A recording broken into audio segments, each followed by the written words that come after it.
നമുക്ക് ഭൂമിച്ചയുടെയും അജയുടെയും നാളത്തെ നല്ലൊരു കഥ കേട്ടാലോ? വീഡിയോ ഇഷ്ടപ്പെടുവാണെങ്കിൽ ഒന്ന് ലൈക്ക് ചെയ്ത് ഹൈപ്പ് ചെയ്യാൻ മറക്കരുതേ. അതോടൊപ്പം തന്നെ ആദ്യമായി കാണുന്നവരാണെങ്കിൽ സബ്സ്ക്രൈബ് ചെയ്യാനും മറക്കരുത് കേട്ടോ. അങ്ങനെ ഒടുവില് വല്ലാത്തൊരവസ്ഥയിലായി പോയി ഭൂമി. കാരണം അച്ഛൻ മരിച്ചു, അമ്മയെ പോലീസും പിടിച്ചുകൊണ്ട് പോയി. ഇനി എന്ത് ചെയ്യണമെന്ന് അറിയത്തില്ല.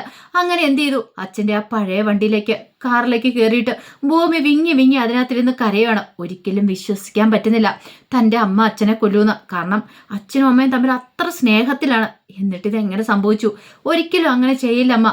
എന്തോ തെറ്റിദ്ധാരണ ഉണ്ടായിരിക്കുക പോലീസുകാർക്ക്. അതൊക്കെ ഓർത്തിട്ട് ഭൂമി വീണ്ടും ഇരുന്ന് കരയുമ്പോഴത്തേനും സത്യദാസ് അങ്ങോട്ടേക്ക് വന്നിട്ട് പറഞ്ഞു, മോളെ നീ ഇവിടെ ഇരിക്കണം, ഇങ്ങോട്ട് വരാൻ പറഞ്ഞു. വേണ്ട, ഞാനിവിടെ ഇരുന്നോളാം സാറേ എന്ന് പറഞ്ഞു. അങ്ങനെ പറഞ്ഞാൽ എങ്ങനെയാ ശരിയാവുന്നേ എന്ന് പറഞ്ഞുകൊണ്ട് അവിടെ നിന്ന് അങ്ങോട്ട് കൂട്ടിക്കൊണ്ടുപോയി. എന്നിട്ട് പറഞ്ഞു, മോളെ നീ ഇങ്ങനെ സങ്കടപ്പെടല്ലേ എന്ന് പറഞ്ഞു. ഈ സമയത്ത് ഭൂമി കരഞ്ഞുകൊണ്ട് പറഞ്ഞു, സാറേ എൻ്റെ അച്ഛൻ, എൻ്റെ അമ്മ ഒരു ഉറുമ്പിനെ പോലും നോവിക്കാത്ത ആളാ. അങ്ങനെയുള്ള എൻ്റെ അമ്മ അച്ഛനെ കൊന്നെന്ന് ഞാൻ വിശ്വസിക്കണോ അല്ലേ? ഒരിക്കലും ഞാൻ വിശ്വസിക്കില്ല സാറേ. എൻ്റെ അമ്മ അങ്ങനെയൊന്നും ചെയ്യത്തില്ല. എന്തോ ആർക്കും എന്തൊരു അബദ്ധം പറ്റിയതാ, അല്ലാതെ എൻ്റെ അമ്മയ്ക്ക് ഒരിക്കലും അങ്ങനെയൊന്നും സംഭവിക്കില്ല എന്ന് പറഞ്ഞു. സാരമില്ല, നീ ടെൻഷൻ അടിക്കില്ലേ, നീ ധൈര്യമായിട്ടിരിക്കുക. ദേ മുഴുവൻ നനഞ്ഞല്ലോ എന്നൊക്കെ പറഞ്ഞ് അവിടെ കിടന്നൊരു ടവൽ എടുത്തുകൊണ്ട് വന്ന് മുടിയൊക്കെ തോർത്തി കൊടുക്കുകയാണ്. ഭൂമിയാണെ കരച്ചിലോട് കരച്ചിൽ തന്നെയായിരുന്നു. അപ്പം ബോഡി പോസ്റ്റ്മോർട്ടം ചെയ്യാനൊക്കെ ആയിട്ട് മോർച്ചറിലേക്ക് കൊണ്ടുപോയിട്ടുണ്ടായിരുന്നു. ആ സമയത്ത് ഭൂമിയുടെ മനസ്സിൽ തൻ്റെ അച്ഛൻ്റെ മുഖമായിരുന്നു. എന്ത് സ്നേഹമായിരുന്നു. അച്ഛനും മോളും പോലല്ല തങ്ങൾ കഴിഞ്ഞുകൊണ്ടിരുന്ന, കൂട്ടുകാരെ പോലെയായിരുന്നു. എന്ത് കാര്യവും തുറന്നു പറയായിരുന്നു. ആകെ പറയായിരുന്നേ അച്ഛൻ്റെ അസുഖത്തെക്കുറിച്ച് മാത്രമായിരുന്നു. എങ്ങനെയും താൻ അച്ഛൻ്റെ അസുഖത്തിനുള്ള പണമൊക്കെ ആയിട്ട് എല്ലാം സെറ്റ് ചെയ്തുകൊണ്ട് വന്ന ആ സമയത്താണ് ഭൂമിയുടെ കരച്ചിൽ കണ്ടു കഴിഞ്ഞപ്പോഴത്തേനും സത്യദാസ് പറഞ്ഞു, വിഷമിക്കേണ്ട മോളെ, സാറിനറിയാവോ എൻ്റെ അച്ഛന് ക്യാൻസർ ആയിരുന്നു. പക്ഷേ അച്ഛൻ മരിക്കേണ്ട സമയത്ത് പോലും അച്ഛൻ ഈ കാര്യം അറിഞ്ഞിട്ടുണ്ടായിരിക്കില്ല.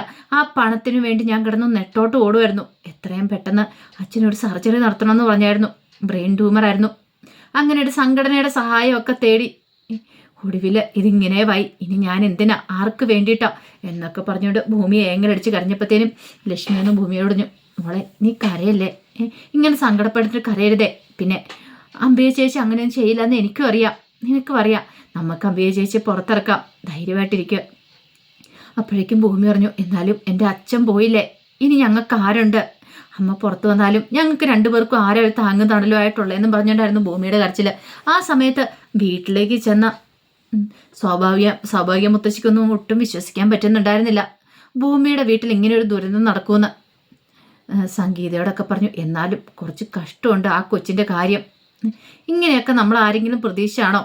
ആ സമയത്ത് അവിടേക്ക് ഭവാനി വന്നു. ഭവാനി വന്നിട്ട് പറഞ്ഞു, അവളുടെ വീട്ടിലെ കാര്യങ്ങളൊന്നും അത്ര ശരിയല്ലെന്ന് എനിക്ക് മുമ്പേ തോന്നിയതാ, എന്തൊക്കെയോ കള്ളത്തരങ്ങളുണ്ടെന്ന്.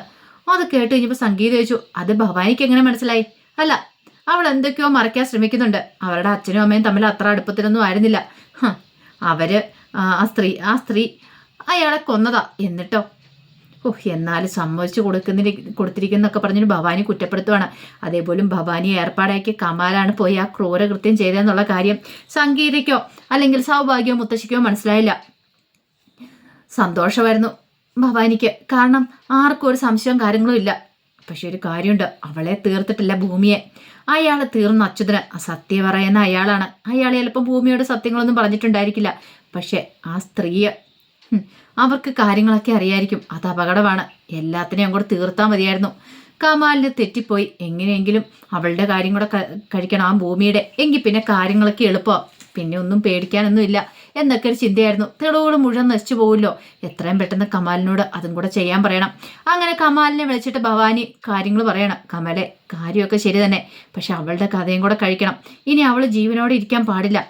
മേഡം, ഞാൻ നോക്കാം, ഇന്ന് രാത്രി പറ്റുമെങ്കിൽ. പിന്നെ ഒരു കാര്യം, ഒരു കാരണവശാലും പിടിക്കപ്പെടാൻ നോക്കണമെന്ന് പറഞ്ഞു. ഞാൻ നോക്കട്ടെ മാഡം, അവിടുത്തെ അന്തരീക്ഷമൊക്കെ നോക്കിയിട്ട് വേണ്ട എന്താണെന്ന് വെച്ചാൽ ചെയ്യാന്നൊക്കെ പറഞ്ഞു.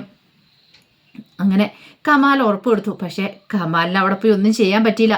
കാരണം ലക്ഷ്മിയും അടുത്ത വീട്ടിലെ 1-2 പേരൊക്കെ അവിടെ ഉണ്ടായിരുന്നു. അതുകൊണ്ട് ഒന്നും ചെയ്യാൻ പറ്റുന്നുണ്ടായിരുന്നില്ല.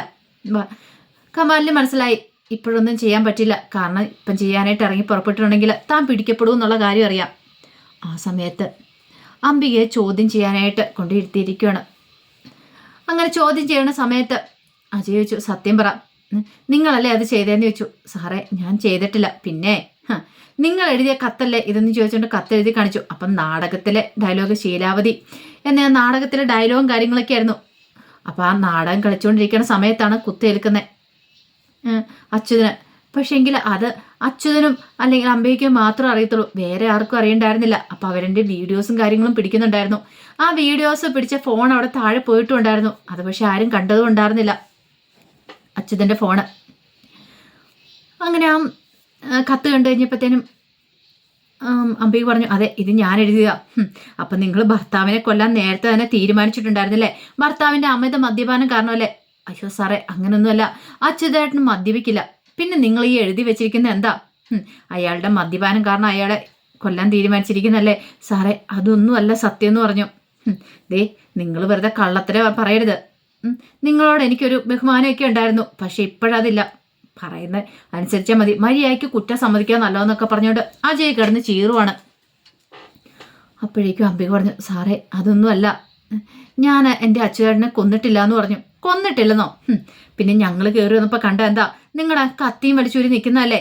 നിങ്ങളുടെ കൂടെ വേറെ ആരും ഉണ്ടായിരുന്നില്ലല്ലോ, നിങ്ങൾ രണ്ടുപേരും മാത്രമല്ല അവിടെ ഉണ്ടായിരുന്നുള്ളൂ. അല്ല സാറേ, മൂന്നാമതൊരാളും കൂടെ ഉണ്ടായിരുന്നു. മൂന്നാമതൊരാളോ? നിങ്ങൾ എന്തൊക്കെയാ പറയണേ? അങ്ങനെ ഒരാളെ ഞങ്ങൾ അവിടെ കണ്ടിട്ടില്ല, വെറുതെ ഊഹാപോഹം പറയരുത്. അല്ല സാറേ, മൂന്നാമതൊരാളും കൂടെ ഉണ്ടായിരുന്നു, അയാളാ എൻ്റെ അച്യുതേട്ടനെ കുത്തിയെന്ന് പറഞ്ഞു. മൂന്നാമതൊരാളോ? നിങ്ങൾ വെറുതെ കള്ളത്തരം പറയുന്ന. അല്ല സാറേ, സത്യമായിട്ടുള്ള കാര്യമാണ് പറയണേ. ഞാനും അച്യുതേട്ടനും കൂടെ നാടകത്തിലെ ഡയലോഗൊക്കെ പഠിക്കുമായിരുന്നു, നാടകം കളിച്ചുകൊണ്ടിരിക്കുമായിരുന്നു. നാടകം കളിക്കാനോ? നിങ്ങൾ എന്തൊക്കെ ഭ്രാന്താ പറയണേ? ക്ഷണിച്ചു വരുത്തിയ അതിഥികളൊക്കെ പുറത്ത് നിൽക്കുന്ന സമയത്താണോ നിങ്ങളകത്ത് നാടകം കളിച്ചുകൊണ്ടിരിക്കുന്നത്? അടുത്ത വീട്ടിലുള്ള ആൾക്കാരുടെ മൊഴിയുണ്ടല്ലോ, അച്യുതൻ മദ്യപിച്ചു വന്ന് നിങ്ങളുമായിട്ട് വഴക്കുണ്ടാക്കുന്ന. അത് കേട്ട് കഴിഞ്ഞപ്പോഴത്തേനും അമ്പ ചോദിച്ചു, ആരാ സാറേ എങ്ങനെ പറഞ്ഞു? ഒരിക്കലും ഇല്ല.